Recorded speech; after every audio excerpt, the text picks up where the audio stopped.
يما سمعاني يما ولا باين عليكي مشغولة؟ فينك يما؟ ده انا جايبلك في كل ايد هدية مكفولة من حصاد السنين وزرعتك اللي روياها حب وحنين في قلبي. جايب يا ست الحبايب وردة ودي الأولى. أما التانية غالية قوي رغم اللفة فاضية وما فيهاش، بس في الحقيقة مليانة وصايا كتيرة ومحبة ما نسيهاش ليكي ولإخواتي وقرايبي وجيراني، والغريب لو جاني أحس بالفقير ولو ياخد من قوتي الكتير وأنا ما تعشاش. قلتي خاف ربنا اللي حبنا هو القوي ومن غيره أقوى، ده قوته تكمل ضعفك والمهم تعيش في تقوى.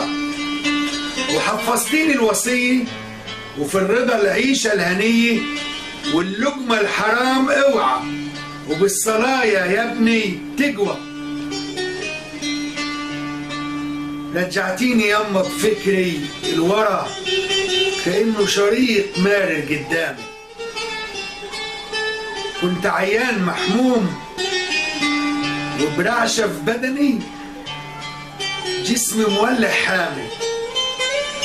قلت راسي يما وجعني، رديت اسم الله قطعني. طول الليل لغمضلك جفن ولا قدرت تنام. وفي الأجازة قلت روح اشتغل ساعد أبوك في الدكان، ده وحيد ومريض وطول عمري يا ولادي شقيان. كنت حابة أدي ولو ما خدش وغير الله أبدا ما عبدش، وزرعت فيا حب العمل وقويت فيا الإيمان. ويا ما وصيتي اتعب بكرة يا ولدي تعيش مرتاح، لدروسك ذاكر تقطع تذاكر في قطر النجاح. زي والد عمك مسعد غير وليه اوعى تحسد، ساعتها القلب تسعد لما نجمك يكون لاح. كنت اقول لك لما اكبر هجيب لك هدايا كتير قوي لفه مليان. ردك يا ده امك اشوفك زين، ده يخليني مبسوطه وفرحان. وحبيتي حتى شقاوتي ومعزتي وغلاوتي، ضحكتك دايما في وشي حتى لو مني زمقان. بعديه اتخرجت وصبني الدور ودخلت الجيش.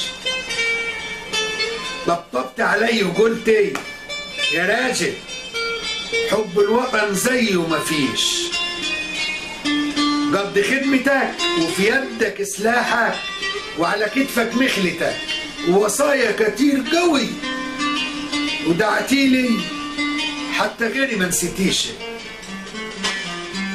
نهايته